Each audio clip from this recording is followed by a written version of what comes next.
थोड़ा सा पूर्व का बताता हूं मैं कि मैंने बताया था मध्य प्रदेश का प्राचीन नाम, मध्य प्रदेश का प्राचीन नाम, प्राचीन नाम मैंने आपको बताया था क्या, दो नाम बताए थे। प्राचीन की बात कर रहे हैं, पुराना, तो ये प्राचीन नाम था क्या, रेवोत्तर या दक्षिणापथ, रेवोत्तर या दक्षिणापथ, दक्षिणापथ दोनों मैंने बताए थे कि ये जो दोनों शब्द यूज हुए हैं वह हमारे सबसे प्राचीन वेद ऋग्वेद में, इनको ऐसा आ सकता है पेपर में कि मध्य प्रदेश का नाम ऋग्वेद में किस नाम से उल्लिखित है, तो वह है रेवोत्तर या दक्षिणापथ। ठीक है, चलिए रेवोत्तर मतलब सर, रेवोत्तर का मतलब यह है कि रेवा नदी का नाम है, रेवा क्या है, नर्मदा, और रेवा के उत्तर वाला भाग, मतलब सर रेवा हमारी यह नर्मदा नदी है, नर्मदा, और नर्मदा के उत्तर वाला भाग, उत्तर वाला यह भाग क्या है, उस समय क्या मध्य प्रदेश को बोला जाता था, रेवोत्तर, रेवा के उत्तर।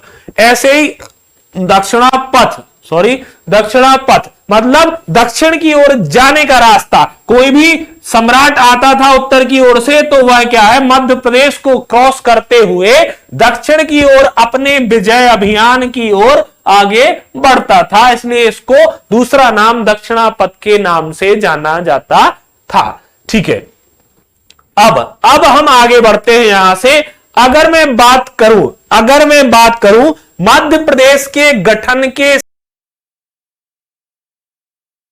समय, ठीक है, गठन से हमें प्रारंभ करना है हमारा मध्य प्रदेश, और भारत जब आजाद हुआ, सबसे पहले तो हम भारत की आजादी की बात करते हैं, तो प्राचीन नाम था ये, थोड़ा सा मैंने ऐसे ही बताया, बाकी हम कब से पढ़ेंगे ये मध्य प्रदेश का गठन, तो यहां आपको हम जो पढ़ने वाले हैं वह वर्ष 1947, वर्ष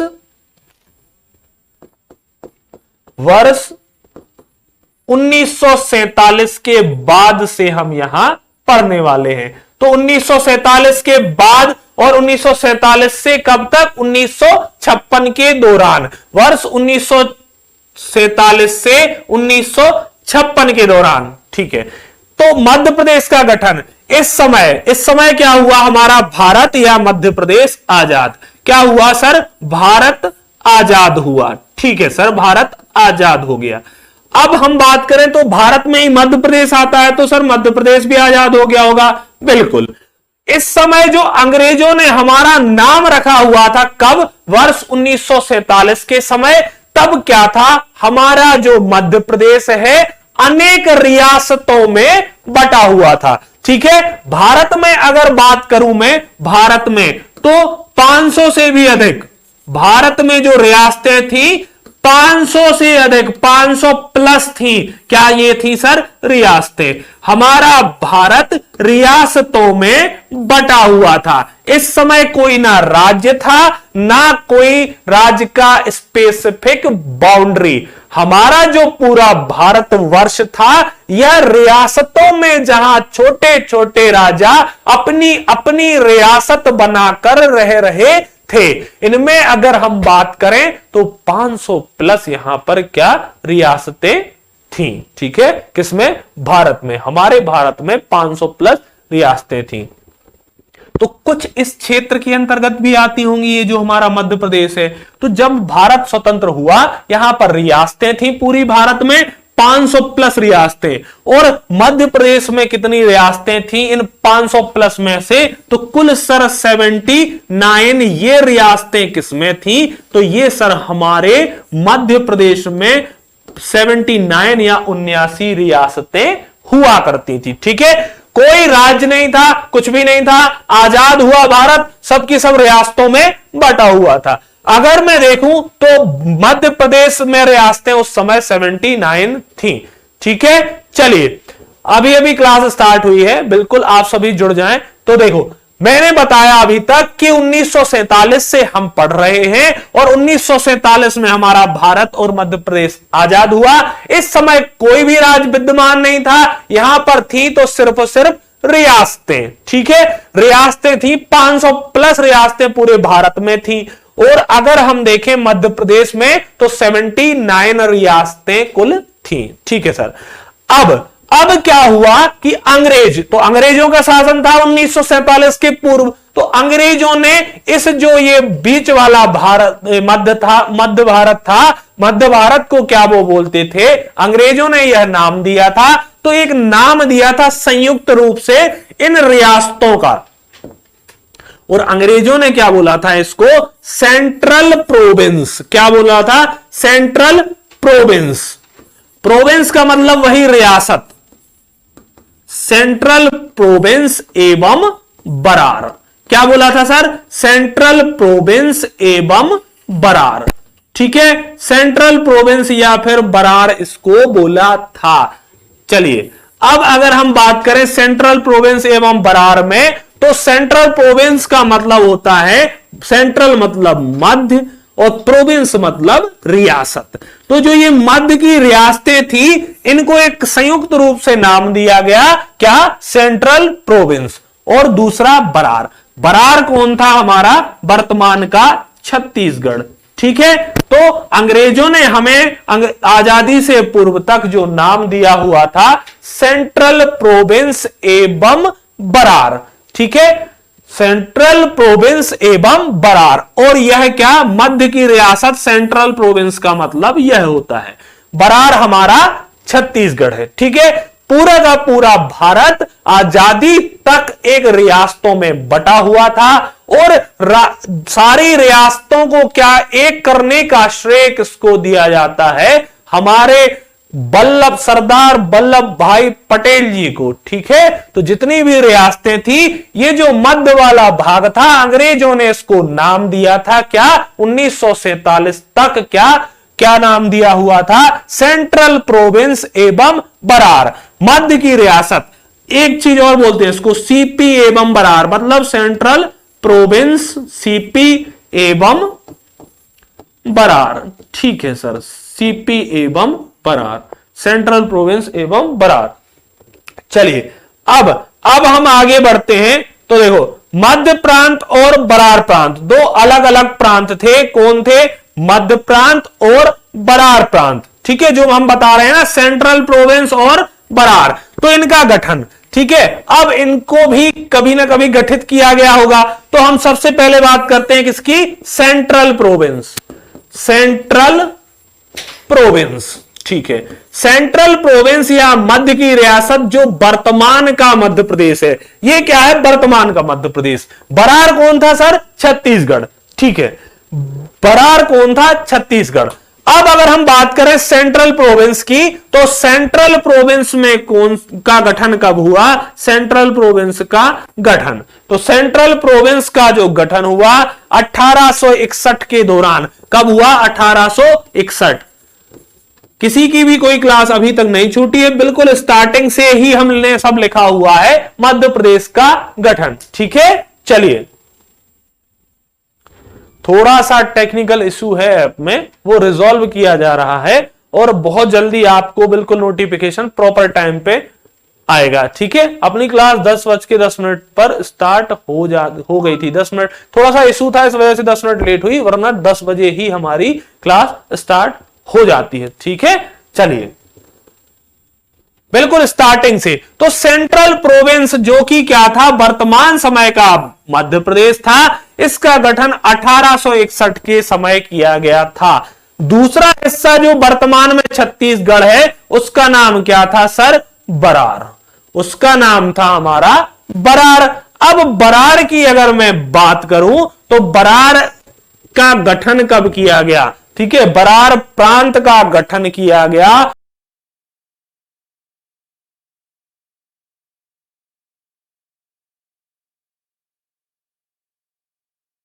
प्रांत। ठीक है, संयुक्त करके क्या हुआ था, रियासतों को उन्होंने इकट्ठा किया, और सेंट्रल प्रोविंस को क्या गठित किया गया 1861 में, और बरार प्रांत को 1936 ईस्वी में। ठीक है, इसका गठन किया गया। अभी हम एक एक करके रियासतें भी देखेंगे, परंतु अभी हम क्या देख रहे हैं कि हमारा मध्य प्रदेश या भारत जब आजाद हुआ, उस समय अंग्रेजों ने हमें जो नाम दिया हुआ था, वह था सेंट्रल प्रोविंस एवं बरार। मध्य प्रदेश की रियासत और छत्तीसगढ़ को बरार के नाम से जाना जाता था। चलिए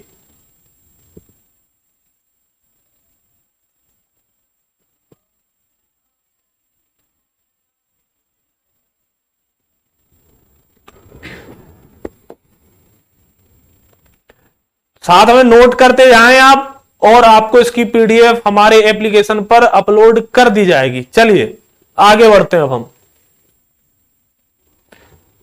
ऋतिक जी बिल्कुल शुरू से ही ये सब लिखा हुआ है। चलिए एक बार और रिवाइज कर देते हैं अगर आप लोग लेट हुए हैं। देखो जल्दी से देखते हैं हम क्या लिखा हुआ है। मध्य प्रदेश का गठन, तो मध्य प्रदेश का गठन कब हुआ? आप सभी को पता है कब हुआ था मध्य प्रदेश का गठन, 1956। परंतु इसके पीछे की जो कहानी रही, गठन के पीछे की सारी कहानी, वो मैंने आपको बताई है अभी कि ये हमारा भारत या मध्य प्रदेश आजादी के समय छोटी छोटी रियासतों में बटा हुआ था। और अगर हम ऐसे देखें तो भारत में कुल 500 प्लस रियासतें हुआ करती थीं। अगर हम देखें तो उसमें से मध्य प्रदेश में 79 रियासतें थी। ठीक है, चलिए अगर हम देखें तो वर्ष 1947 के समय मध्य प्रदेश को अंग्रेजों से हम आजाद हुए थे, अंग्रेजों ने इसको क्या नाम दिया था? इन 79 रियासतों को क्या नाम दिया था? तो सर यहां नाम उन्होंने सेंट्रल प्रोविंस एवं बरार। सेंट्रल प्रोविंस का हिंदी मतलब है मध्य की रियासत, सेंट्रल प्रोविंस रियासत।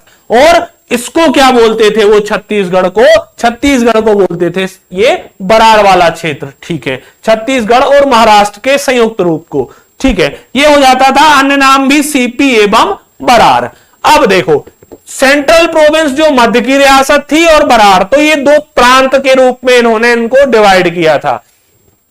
अगर मैं बात करूं सेंट्रल प्रोविंस तो 1861 में इसका गठन हुआ। इसी प्रकार बरार प्रांत को 1936 के दौरान क्या हुआ? 1936 के दौरान इसको बनाया गया। ठीक है, चलिए बिल्कुल पीडीएफ प्रोवाइड कराई जाएगी। अब आगे बढ़ते हैं हम, इसके बाद की कहानी हम देखते हैं। अब देखो स्वतंत्रता के पश्चात मध्य प्रदेश को, अब देखो वर्ष 1947 में तो मध्य प्रदेश आजाद हुआ। कब? वर्ष 1947। ठीक है, कब? फिर से लिख देते हैं, वर्ष 1947 में आजाद जब हुए, तो इसके और 1956 के दौरान क्या हुआ? 1956 को गठन हुआ। यह डेट कौन सी है सर? जब भारत हुआ था आजाद। यह हमारा आजादी का समय है, आजादी। और ये जो 1956 वाला भाग है, 1956, यहां हमने किया था मध्य प्रदेश का गठन। ठीक है, यहां किया था हमने मध्य प्रदेश का गठन। तो ये बीच की कहानी अभी हमें देखनी है सबसे पहले कि इस दौरान हुआ क्या था। तो देखो जब गठन हुआ कब? 1956। तो इस समय तक क्या हो गया था? 1947 और 1956 के दौरान भारत को 3 स्टेट में क्या कर दिया गया था? डिवाइड। भारत को कितने? 3 स्टेट में विभाजित कर दिया गया था। 3 स्टेट में विभाजित। अब कौन कौन से वो स्टेट थे? सबसे पहले तो मैं ये बताया मैंने आपको कि जब आजाद हुआ 1947 के समय, तो इसमें कुल कितनी रियासतें शामिल थी इस मध्य प्रदेश में? उस समय के मध्य प्रदेश में 79 रियासतें। इनके उन्होंने नाम दिए थे क्या? इसको संयुक्त रूप से नाम दिया था सेंट्रल प्रोविंस एवं बरार। अब हम क्या कर रहे हैं, यहां 1947 के बाद जब हमें मिल गई आजादी, तो उसके बाद से 1956 तक की हमें कहानी देखनी है। तो जब तक गठन नहीं हुआ था तब तक क्या मध्य प्रदेश को 3 स्टेट में इन्होंने विभक्त किया। ठीक है, अब वो स्टेट कौन कौन से बोले गए? State A. क्या सर? State A. ठीक है सर, स्टेट ए। दूसरा कौन सा था सर? State B. बिल्कुल, स्टेट बी। तीसरा कौन सा था सर? स्टेट सी। तो ये जो 1947 से 1956 के बीच का ये दौर था। उस समय क्या हुआ, मध्य प्रदेश को 3 स्टेट में विभाजित किया गया था। ठीक है, चलिए अब ये बिल्कुल स्टार्टिंग में ही विभक्त कर दिया गया था जैसे हम आजाद हुए थे 1947 के दौरान। ठीक है, फिर क्या हुआ, 1947 से 1956 के दौरान, इस दौरान 3 स्टेट थे और एक क्षेत्र अलग था, कौन सा सॉरी, भोपाल रियासत। सुना होगा आपने भोपाल रियासत। चलिए अब भोपाल रियासत, अगर मैं बात करूं स्टेट ए, तो स्टेट ए कौन सा था, बी कौन सा था, सी कौन सा था। 3 स्टेट में इसको विभक्त किया था। स्टेट ए कौन सा था, तो ये हमारा जो नागपुर या फिर बरार वाला जो क्षेत्र था, ये यहां से लेकर के यहां वाला जो क्षेत्र था वो पूरा का पूरा क्या होता था, वो हमारा पूरा का पूरा स्टेट ए के नाम से उसको जाना जाता था। ये क्या था हमारा स्टेट ए। इसमें कुछ जो हमारे महाराष्ट्र के भी क्षेत्र इसमें और आंध्र प्रदेश तक यह क्या है, फैला हुआ था। आंध्र प्रदेश तक भी यह भूभाग फैला हुआ था हमारा। ठीक है, ये वाला क्षेत्र स्टेट ए के अंतर्गत आता था। तो सर बी कौन सा था, तो भैया आपको बी दिख रहा होगा, बी किस तरफ आता है हमारा, तो बी जो होता था वो होता था ये वाला भाग, स्टेट बी था। ये स्टेट बी, स्टेट ए ये हो गया, स्टेट बी हमारा इस तरफ वाला था। फिर सर स्टेट सी, स्टेट सी कौन सा होगा सर, तो स्टेट सी देख लेते हैं हम। स्टेट सी कौन सा था सर, तो स्टेट सी देखते हैं हम। स्टेट सी ये वाला भाग था, स्टेट सी। ठीक है, 3 भाग हमने देखे, ए बी सी। हां, आगे हम सारी राजधानियां और उनके मुख्यमंत्री देखने वाले हैं। तो हमने अभी तक सिर्फ और सिर्फ क्षेत्र बताया है कि स्टेट सी जो था वो ये वाला भाग था हमारा। ठीक है, स्टेट सी। और इसमें एक जगह आती थी सर कौन सी, तो आपको थोड़ा सा यहां मिलेगी, वो थोड़ा सा और नीचे की ओर है भोपाल। ठीक है, ये सागर की ओर टच हो गया, थोड़ा सा भोपाल यहां की ओर है, परंतु मैप बन गया। चलिए मिटाई देते हैं, फिर से बना देते हैं। थोड़ा सा नीचे की ओर है भोपाल, अगर आप देख रहे होंगे।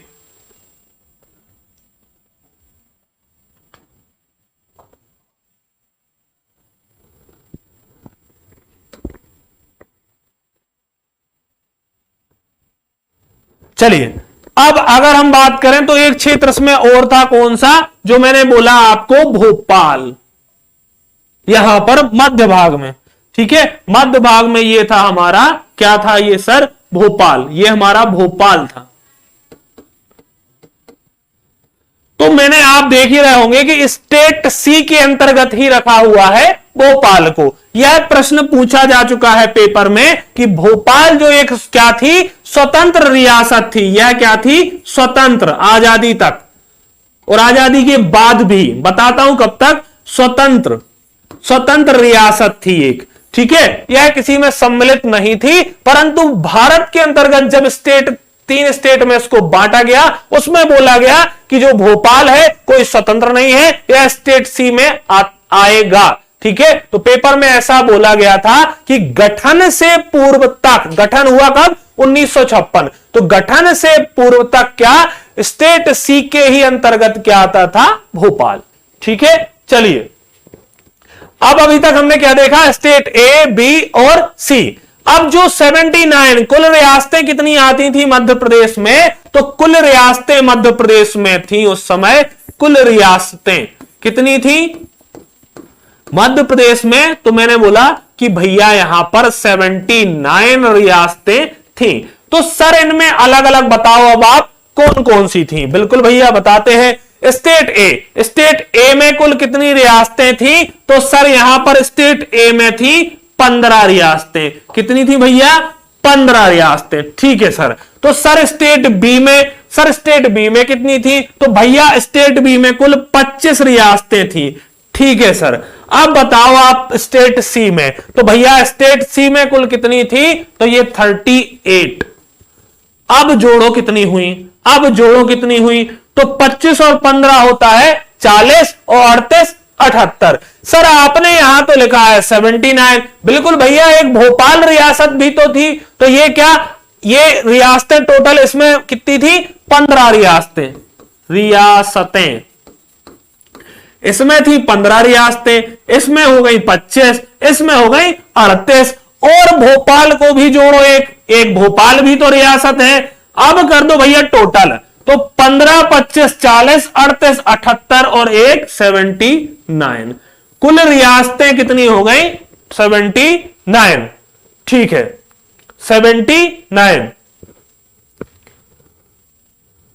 कुल रियासतें हो गई भैया हमारी यहां पर 79, जो मैंने बोली कि स्टेट ए, ये था हमारा स्टेट ए, ठीक है, स्टेट ए, स्टेट बी और स्टेट सी, इनमें रियासतें मैंने यहां पर लिखी हुई हैं एक एक करके, कि स्टेट ए में 15 रियासतें, ये वाला जो भाग है इसमें कितनी, 15 रियासतें।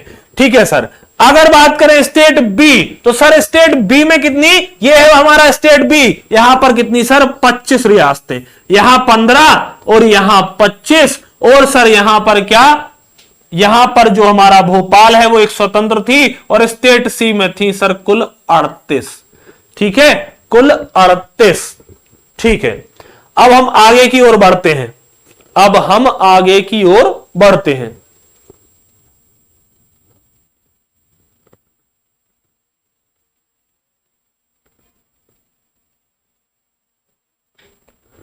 बेटा कमेंट्स को इग्नोर नहीं कर रहे हैं हम, बिल्कुल बाकायदा मैंने स्टार्टिंग में ही बताया कि क्या हुआ कि थोड़ी सी टेक्निकल प्रॉब्लम हुई है इसमें, मैंने बिल्कुल टेक्निकल टीम से बार बार बोला हुआ है, निश्चिंत रहो, आज फिर से उनको अच्छे से बोल दूंगा कि भाई आप थोड़ा सा इस पे ध्यान दो और एप्लीकेशन को हमारे इंप्रूव करो, सुधारो, जो भी इसमें क्या हो रही है दिक्कत आ रही है, बच्चों को कोई भी परेशानी नहीं जानी चाहिए, बिल्कुल मैं आपके साथ हूं, कोई कमेंट इग्नोर नहीं कर रहे हैं, हम बस एक क्लास है तो उसको प्रॉपर रन कर रहे हैं। फिलहाल में मैं जो कर रहा हूं वो क्लास अपनी कंटिन्यू रहे, क्या होता है कमेंट्स से क्या होता है आप इंटरप्ट होते हो, ठीक है, बाकी लोगों को जो भी पढ़ रहे हैं उनको दिक्कत होती है। क्या होता है बेटा, यूट्यूब में कमेंट्स पर ज्यादा ध्यान दिया जाता है, एप्लीकेशन में आपकी कोई समस्या है, आपके साथ कोई आपको डाउट है तो उसको पढ़ा जाता है। ठीक है, तो बिल्कुल आपकी मैंने समस्या सुन ली है, मुझे भी उस चीज का बिल्कुल संज्ञान है, और मैंने भी उनको बार बार बोला है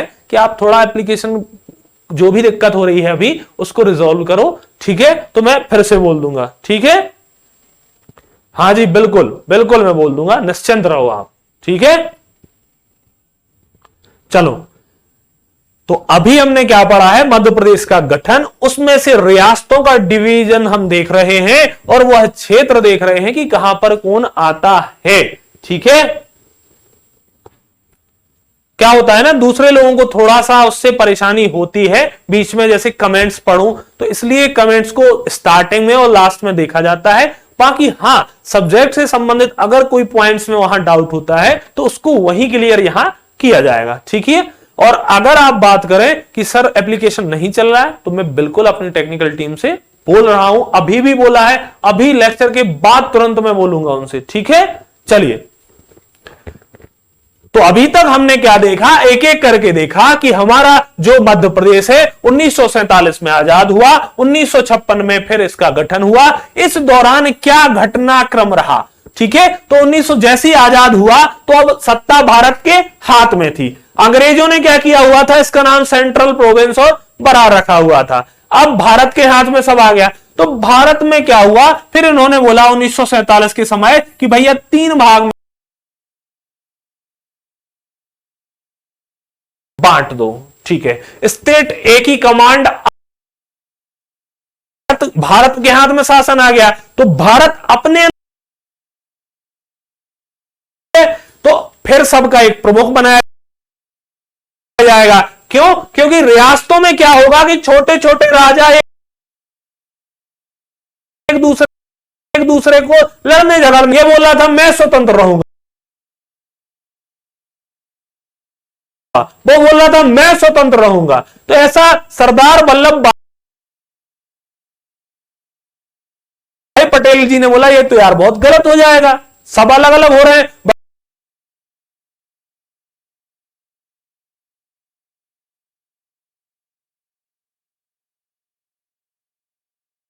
आई है। तो इनने बोला कि चलो एक काम करते हैं, स्टेट के रूप में इसको डिवाइड करते हैं। तो इनने क्या किया, मध्य प्रदेश को 3 स्टेट में विभक्त किया फटाफट, बोले 3 में तो विभक्त कर दो। स्टेट ए में उन्होंने क्या किया, ये वाला रीजन जो मैंने मैप में बनाया हुआ है, ये वाला रीजन स्टेट बी में रखा। स्टेट ए में क्या रखा, ये जो बरार और हमारा ये क्या पड़ रहा है, महाराष्ट्र का नीचे वाला भाग, ये स्टेट ए में रखा। उनने बोला सब में अपन क्या करेंगे, अपना एक भारत सरकार का प्रतिनिधि रख देंगे। ठीक है, वो क्या करेगा, इन रियासतों पर, इन राजाओं पर क्या करेगा, कंट्रोल करेगा। परंतु मैंने बताया कि बीच में एक भोपाल रियासत थी और यहां पर किनका शासन था, नवाबों का। ठीक है, नवाबों का आंदोलन, नवाबों का क्या था, यहां पर नवाबों ने किया एक आंदोलन, प्रजामंडल आंदोलन। ठीक है, हालांकि नवाबों ने नहीं किया था नवाबों ने नहीं किया था, रियासतों के विलय के लिए एक प्रजामंडल आंदोलन चला था। उसमें क्या हुआ था कि इनको सम्मिलित होने के लिए फोर्स किया गया कि भोपाल को आप भारत संघ में विलय कर दो। ठीक है, आपने संविधान में देखा होगा, लिखा हुआ है भारत राज्यों का एक संघ है। ठीक है, चलिए अब इसके आगे हम बढ़ते हैं। उम्मीद है आपने नोट कर लिया होगा।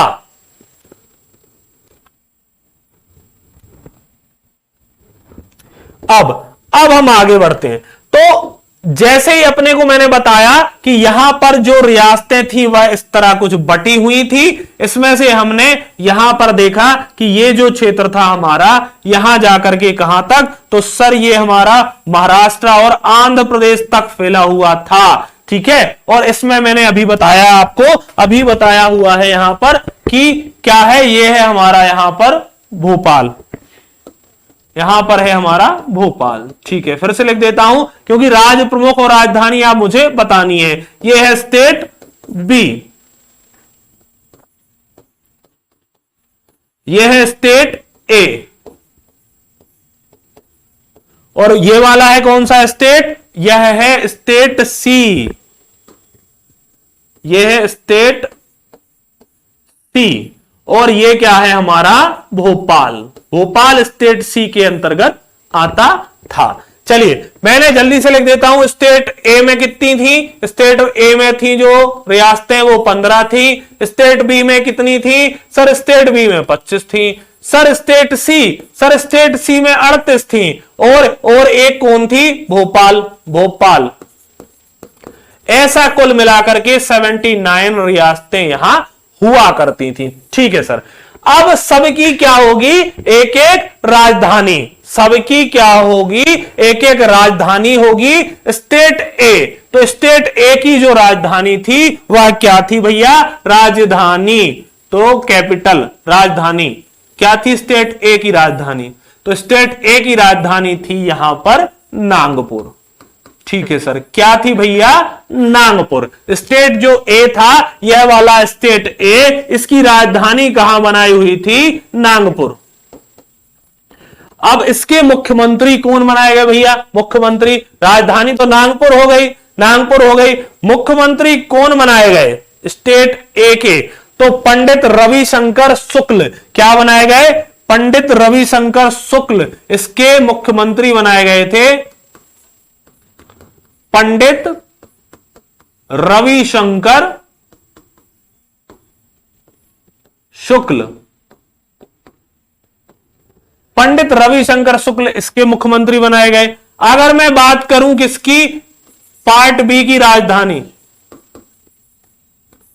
तो पार्ट बी की राजधानियां कितनी हुआ करती थी, 2 राजधानियां हुआ करती थी पार्ट बी की। ये वाला जो पार्ट बी है या स्टेट बी है, इसकी 2 राजधानियां थी। एक थी सर कौन, ग्वालियर। यहां पर क्या था, 2 प्रमुख राजवंश थे। अगर हम बात करें यहां पर, तो यहां पर कौन थे, होलकर, तो होलकरों ने कहा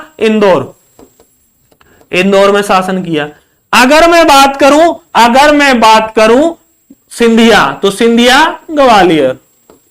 तो इन दोनों के बीच दोनों क्या थे, मराठाओं के सामंत थे, और दोनों अपने आप में एक से बढ़ के एक थे। कौन से, 2 प्रमुख राजवंश, एक आपको दिख रहा है कौन सा, यहां पर होलकर थे इंदौर जो कि राजधानी थी पार्ट बी की, एक राजधानी थी ग्वालियर जहां पर सिंधिया परिवार था। ठीक है, अब आगे चलते हैं हम। राजधानी ग्वालियर, दूसरी इंदौर, एक तो ग्वालियर दूसरी इंदौर। अगर मैं बात करूं तो जो हमारा ग्वालियर था, ग्वालियर कितने दिन के लिए राजधानी था, तो ये सर 6.5 माह, एक साल में 12 माह होते हैं, तो 6.5 माह के लिए राजधानी ग्वालियर थी। फिर सर इंदौर, तो सर इंदौर कितने के लिए थी ये भी बता दो। तो एक साल में जब 6.5 माह के लिए ग्वालियर है, तो फिर दूसरा इंदौर 5.5 माह। ठीक है सर, 5.5 माह के लिए हमारी इंदौर। अब पेपर डीप होगा तो पेपर में क्या आएगा सर, पेपर में आएगा कि जो ग्वालियर है वह ग्रीष्मकालीन राजधानी थी या शीतकालीन। क्योंकि क्या होता है कि यहां पर हमें प्रश्न अगर पीएससी को एमपीपीएससी प्री, एमपी एसआई या फिर पटवारी, तो इनको पेपर टफ करना होता है जब, तो और अंदर जाता है प्रश्न, और अंदर जाएगा। तो ग्वालियर कैसी थी सर, तो ग्वालियर सर शीतकालीन राजधानी थी। 2 राजधानियां थी स्टेट बी की। अगर मैं ग्वालियर की बात करूं तो यह शीतकालीन, यह क्या थी, शीतकालीन राजधानी। तो सर इंदौर कौन सी थी, तो भैया जब ये शीतकालीन हो गई तो ये क्या हो जाएगी, ग्रीष्मकालीन। यहां से अच्छा प्रश्न हो सकता है कि स्टेट बी की ग्रीष्मकालीन राजधानी कौन थी, तो भैया ग्रीष्मकालीन जो राजधानी थी वह हमारी इंदौर थी। शीतकालीन राजधानी सर हमारी ग्वालियर थी। ठीक है सर, अब सर आगे चलो, तो चलिए आगे चलते हैं। स्टेट सी दिख रहा है अब आपको, तो स्टेट सी,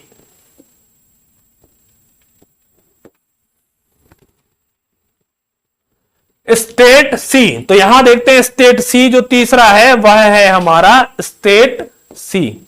अच्छा, और इसके प्रमुख कौन थे, चलो प्रमुख और लिख देते हैं यहां पहले कि स्टेट बी के प्रमुख कौन थे या मुख्यमंत्री कौन थे इसके, मुख्यमंत्री किसके, हम पार्ट बी को देख रहे हैं, तो इसके मुख्यमंत्री कौन थे भैया, इसके जो मुख्यमंत्री थे वह लीलाधर जोशी। कौन थे भैया, लीलाधर जोशी। लीलाधर जोशी जी इस पार्ट बी के क्या थे, यह पार्ट बी के हमारे मुख्यमंत्री थे। यहां हमने अभी पार्ट बी को देखा, ऊपर हमने पार्ट ए को देखा था जिसकी राजधानी सिंपल सीधी नागपुर एक ही थी। और इसके जो मुख्यमंत्री देखे हमने, क्या मुख्यमंत्री देखे, वह थे कौन, पंडित रविशंकर शुक्ल। ये क्या था, स्टेट ए की राजधानी नागपुर। स्टेट बी की राजधानी में थोड़ा सा डिफरेंस था, ये दो थी, एक ग्वालियर और एक इंदौर। ग्वालियर 6.5 माह के लिए राजधानी थी और इंदौर 5.5 माह के लिए। ग्वालियर क्या थी, शीतकालीन राजधानी थी और इंदौर हमारी ग्रीष्मकालीन राजधानी थी। अगर हम बात करें मुख्यमंत्री, तो इसके मुख्यमंत्री कौन रहे हैं, सर लीलाधर जोशी। ठीक है, अब हम आगे बढ़ते हैं। तो देखो तीसरा कौन सा है सर, स्टेट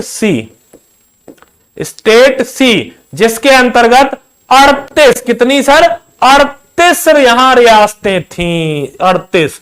ठीक है, तो 38 रियासतें थी भैया। अब 38 रियासतों में अगर हम देखें तो क्या था कि यहां जो राजधानी थी, क्या राजधानी, एक तो इसको क्या बोलते थे, विंध्य प्रदेश। किसको, स्टेट सी को विंध्य प्रदेश, विंध्याचल पर्वत का क्षेत्र था और इसको विंध्य प्रदेश के नाम से हम जानते थे। और विंध्य प्रदेश की राजधानी क्या थी सर, विंध्य प्रदेश की राजधानी रीवा थी। क्या थी सर, रीवा। ठीक है, कुल इसमें कितनी रियासतें थी, 38। चलिए 38 रियासतें थी और इसके प्रमुख कौन थे, तो यह थे हमारे पंडित शंभुनाथ शुक्ल। यहां लिखो मुख्यमंत्री यहां पर कौन थे, पंडित शंभुनाथ शुक्ल, पंडित शंभुनाथ शुक्ल। ठीक है, पंडित शंभुनाथ शुक्ल। चलिए अब आगे देखते हैं, हम आगे देखते हैं। यह हम 1947 के समय की बात कर रहे हैं, जब 1947 में मध्य प्रदेश को क्या किया गया था।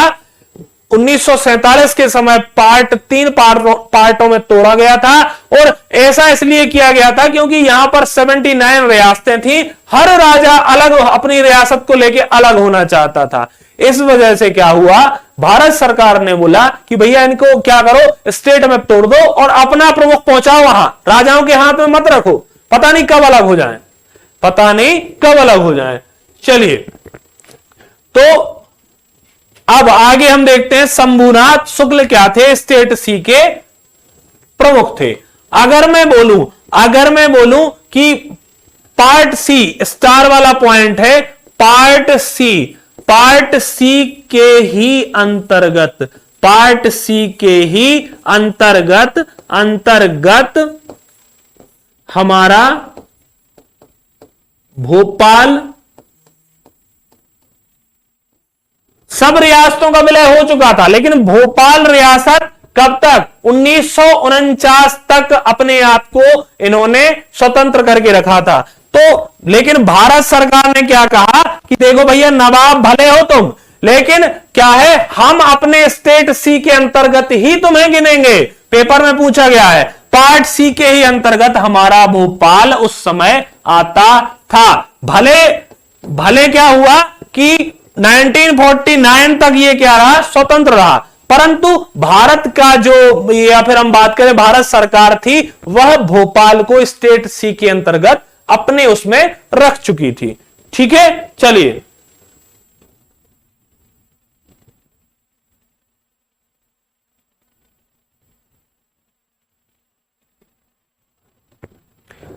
अब जल्दी से इसको नोट डाउन कर लें, फिर हम आगे बढ़ते हैं। जल्दी से नोट डाउन कर लीजिए।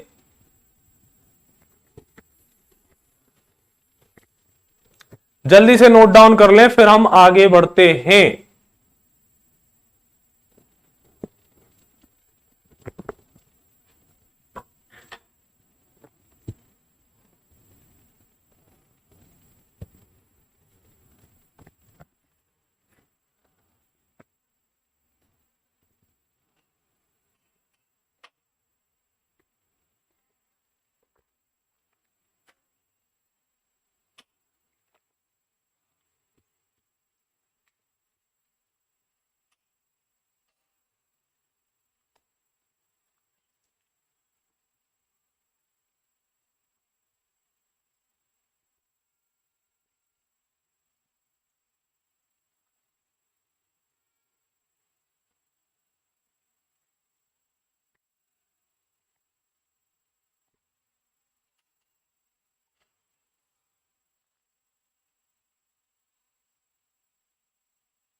डोंट वरी, आज मैं वही बोल रहा हूं, फिर से रिपीट कर देता हूं, क्लास में थोड़ा सा टेक्निकल इशू हुआ है, टेक्निकल टीम उस पर, हम जल्दी से इसको दुरुस्त। मध्य में आपको दिख रही है भोपाल रियासत में क्या था, थोड़ा सा भोपाल रियासत को अब बताते हैं। भोपाल भोपाल रियासत के बारे में बताते हैं। मोस्ट इंपॉर्टेंट यहां से प्रश्न आपको मिलेंगे। भोपाल रियासत क्या था, तो देखो 1947 में हम हो गए थे आजाद, सभी को पता है 1947 में, परंतु क्या था, एक ऐसा क्षेत्र था पूरे भारतवर्ष में एक ऐसा राज्य था या रियासत थी, जो रियासत थी, ठीक है, यह ऐसी रियासत थी जहां पर भारत का राष्ट्रीय गान कब तक, 1948 के समय तक भी नहीं गाया गया। ऐसा एक क्षेत्र था भारत में, और वो था भोपाल। ठीक है, हैदराबाद रियासत के बाद अगर कोई मुस्लिम रियासत थी सबसे बड़ी मध्य प्रदेश की, तो वो भोपाल थी। ठीक है, क्या बोला मैंने, हैदराबाद की रियासत के बाद अगर मुस्लिम बाहुल्य कोई रियासत थी तो वह हमारी भोपाल रियासत थी। और यहां के जो एक नवाब थे, आपने सुना होगा उनका नाम, नवाब बिल्कुल सुना होगा आपने, हमीदुल्ला खान। ठीक है सर, हमीदुल्ला खान जी का हमने नाम सुना हुआ है, बिल्कुल। तो ये क्या थे, भोपाल के नवाब। ठीक है, भोपाल के नवाब थे। इन्होंने क्या बोला कि देखो मैं रहूंगा या मेरी रियासत कैसी रहेगी, स्वतंत्र रहेगी। ठीक है, मेरी रियासत क्या रहेगी सर, यहां पर स्वतंत्र रहेंगे हम नहीं मानने वाले आपकी बात। और 1948 तक यहां पर भारत का राष्ट्रगान नहीं गाया गया, आजाद हम 47 में हो गए थे। ठीक है, चलिए अब अगर हम बात करें तो हमीदुल्लाह खान ने क्या किया, यहां पर अपनी सरकार स्वयं गठित कर दी, अपनी सरकार इस रियासत में स्वयं गठित कर दी। और प्रधानमंत्री किसे बना दिया, तो सर प्रधानमंत्री बना दिया एक चतुर नारायण नाम के व्यक्ति थे। कौन, चतुर नारायण। ठीक है, चतुर नारायण को यहां का प्रधानमंत्री घोषित कर दिया, अपना अलग ही देश बना रहे थे भोपाल में। तो सरदार वल्लभ भाई पटेल जी ने बोला देखो ऐसा बहुत बार आपने किया है, अब आप ऐसा मत करो कि आप सुनो ना मेरी, और अब आपको सुनना पड़ेगा, क्योंकि एक आंदोलन हुआ था प्रजामंडल आंदोलन, और प्रजामंडल आंदोलन का जब दबाव इनके ऊपर पड़ा तो फिर एक क्या हुआ, मध्य प्रदेश या भोपाल का मध्य प्रदेश का नहीं, भोपाल का जलियांवाला बाग हत्याकांड, भोपाल का, मध्य प्रदेश का चरण पादुका, भोपाल में 1949 के समय एक भोपाल का जलियांवाला बाग हत्याकांड हुआ। ठीक है, यहां पर क्या हुआ था कि ये हमीदुल्लाह खान राष्ट्रगान गाने नहीं देते थे, तो एक धन सिंह नाम का व्यक्ति था, बोरास गांव रायसेन में, यह अपना भारत का झंडा लेकर के इसने राष्ट्रगान गाने की कोशिश की। और क्या हुआ, इन्होंने हमीदुल्लाह खान ने क्या किया, उसकी क्या करवा दी, हत्या करवा दी, या फिर उसके ऊपर गोलियां चलवा दी, और वह क्या धन सिंह हो गया था शहीद। फिर इसके बाद क्या हुआ, तो फिर जब दबाव पड़ा तो चतुर नारायण जी को इन्होंने पहले प्रधानमंत्री बनाया हुआ था, लेकिन जैसे ही दबाव पड़ा तो क्या हुआ, इनको फिर यह सरकार निरस्त करनी पड़ी, और 1 जून 1949 को फिर क्या हुआ, भोपाल रियासत का भारत संघ में विलय, भारत संघ में विलय 1949 के समय। ठीक है, ईयर याद रखना, ईयर याद रखना, इस समय भारत संघ में विलय कर दिया गया था। और उस समय नवाब थे हमीदुल्लाह खान, प्रधानमंत्री इन्होंने चतुर नारायण जी को बनाया हुआ था। ठीक है, तो ये आज की क्लास थी, और यहां तक के जो नोट्स हैं आज पीडीएफ के द्वारा अपलोड कर दिए जाएंगे, 1 से 1.5 घंटे में आपके पास नोट्स एप्लीकेशन पर पहुंच जाएंगे। ठीक है, चलिए तो आज के लिए आप सभी का शुक्रिया। जो भी टेक्निकल इशू है मैं बिल्कुल